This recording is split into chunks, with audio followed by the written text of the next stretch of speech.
Fala, meus queridos. Nesse vídeo aqui, eu quero bater um papo com quem sente que desperdiçou muito tempo da vida em algo que já não faz mais sentido para você. E profissionalmente falando aqui mesmo, talvez você tenha se dedicado a uma graduação, a uma carreira, que hoje você olha e já não tem mais a mesma motivação e a mesma paixão que você sentia quando você começou a se envolver com isso. Eu quero te mostrar aqui uma percepção que pode abrir muitas portas na sua vida, se você escutar com seu coração. Então me acompanha nesse raciocínio aqui. Eu estou contando essa história para você, porque essa reflexão para você, porque isso faz parte da minha história. Eu, quando estava na época do vestibular, não soube muito bem o que eu queria fazer da vida naquele momento. Não era claro para mim. Então, a minha régua de escolha foi uma das mais bobas e superficiais. Eu pensei comigo, qual é a matéria da escola que eu mais gosto, que eu mais vou bem? E era história. Então, eu pensei, bom, se eu gosto de história, né, na escola, eu vou me dar bem em história na faculdade. Portanto, esse é o curso que eu devo escolher. Vou ser historiador. Na época eu nem sabia que estudar história me tornaria um historiador. Eu só precisava fazer história porque eu ia bem na escola, ponto final. E minha avó era uma professora de história. Então, com base nessas duas métricas pouco confiáveis, fui lá eu fazer história na USP. Acabei aprendendo a gostar daquele curso de alguma maneira, me trouxe muitas reflexões importantes para a minha vida. Só que eu não me imaginava dando aula, eu não gostava disso, não gostava dessa ideia.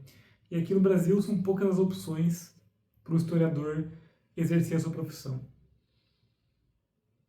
Mas o que eu quero dizer aqui é o seguinte: hoje eu não exerço a minha formação de história, eu sou historiador, tenho meu diploma, mas eu sou professor de meditação e autoconhecimento. Então, até eu chegar aqui, eu precisei abandonar uma outra escolha de carreira que eu tinha feito. E esse abandonar de outra carreira que eu tinha escolhido não veio sem dores. Porque, primeiro, eu tive que decepcionar algumas pessoas importantes na minha vida, principalmente o meu pai. Decepcionar e preocupar, talvez, porque ele que investiu em toda a minha educação, né, no caso, mas também durante a faculdade. E acredito que ele tinha muito orgulho de falar que o filho era uma pessoa que estava estudando numa universidade renomada. E eu me lembro muito bem da conversa que eu tive com ele, falando que eu ia sair da escola que eu estava dando aula como professor de história para me dedicar à minha formação de instrutor de mindfulness na época. E lembro muito bem que ele repetiu diversas vezes que ele estava decepcionado comigo, com essa escolha que eu estava fazendo. Então, foi doloroso para mim fazer essa escolha, em vários aspectos. Tinha dor também da incerteza de me mover para algo que eu nem sabia se daria certo, mas eu era apaixonado por aquilo, sou apaixonado por isso. Então, o ponto que eu quero chegar aqui é que eu sou o professor de meditação que eu sou hoje. Eu tenho a minha visão única sobre a espiritualidade, que é a espiritualidade pé no chão, que eu chamo aqui, porque eu sou formado em história, porque eu sou um historiador. Então, olha que interessante. Eu consigo hoje dar um novo ar, eu consigo ter um novo olhar sobre a espiritualidade, porque antes, na minha formação e na minha vida, eu estudei história na faculdade. Então, eu sinto que não foi em vão essa dificuldade que eu passei. Ela me trouxe uma visão muito única da área que eu trabalho hoje. Eu sinto que eu trago o senso crítico que eu aprendi na história. Eu sinto que eu trago a capacidade de leitura da época em que as escrituras sagradas foram feitas. Então, eu sinto que esse pé no chão da minha espiritualidade eu devo à minha formação como historiador. E o que eu quero dizer com isso é que eu tenho um ponto de vista único por conta de um erro que eu cometi na minha vida. Eu chamei de erro por muito tempo essa escolha, até que no futuro eu pude perceber que eu só estava construindo essa ponte para essa visão única que me diferencia de outros profissionais. E eu acho isso muito lindo, quando a gente aprende a aproveitar as nossas vivências passadas e mistura e faz essas coisas aparentemente diversas e afastadas dialogarem. Então, se você sente que você desperdiçou o seu tempo estudando alguma coisa que já não usa mais, reflita sobre isso.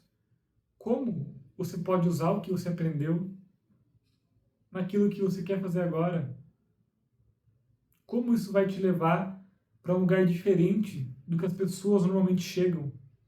E como isso pode ser valioso para nós como seres humanos, para a humanidade? O que você pode entregar com esse ponto de vista que só você tem?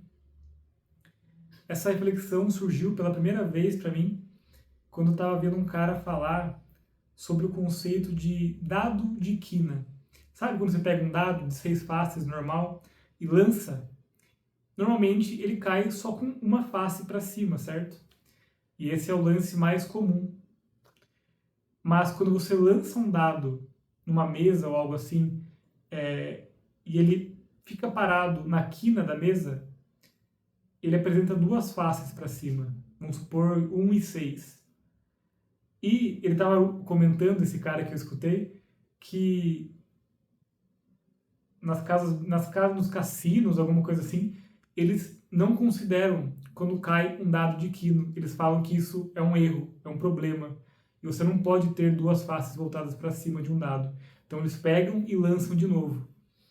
Mas, na visão dele, o dado de quina, ou seja, esse dado que tem 2 faces voltadas para cima, é a jogada mais rara. E é a que devia ser mais celebrada, segundo ele. Então, talvez o dado de quina seja você na vida. Talvez você tenha 1, 2, 3 faces voltadas para cima que você pode utilizar e juntar e fazer algo novo, algo belo disso. Talvez a humanidade esteja desesperada pelo seu frescor, que só você tem, esse olhar diferente que você tem para a vida. Tem uma música do Raul Seixas que eu gosto demais, que é Ave Maria da Rua, algo assim, em que ele fala: cantamos todos nós, mas todos nascem com uma voz para cantar de maneira diferente o que todo mundo sente. Então, nós não devemos ter medo de manifestar e de misturar as coisas que já fizeram sentido para a gente, porque assim nós estamos mostrando para o mundo mais uma maneira de enxergar a realidade, mais uma maneira de enriquecer a nossa percepção do mundo. Então, essa é uma mensagem para você não esconder aquilo que você tem de único, o seu dado de quina na vida. Eu sou muito feliz por não ter escondido o meu e compartilhar da maneira que eu enxergo as coisas com vocês. Então, caso você queira trabalhar essas facetas diversas de você, se você quiser entregar algo valioso para o mundo com o seu trabalho, criar algo novo com aquilo que já te aconteceu, eu vou te convidar a clicar no link aqui abaixo. Eu tenho 2 vagas para minha mentoria individual esse mês, que com certeza logo vão embora, mas ainda dá tempo. Então é só clicar aqui e você vai ser direcionado para a página. Qualquer dúvida é só me chamar no WhatsApp pela página também. Vou deixar aqui um outro vídeo para você se aprofundar ainda mais no autoconhecimento. Eu nunca sei se é desse lado que eu coloco depois, vou verificar nesse vídeo. Mas você já sabe, né, meu querido? Bora desencanar.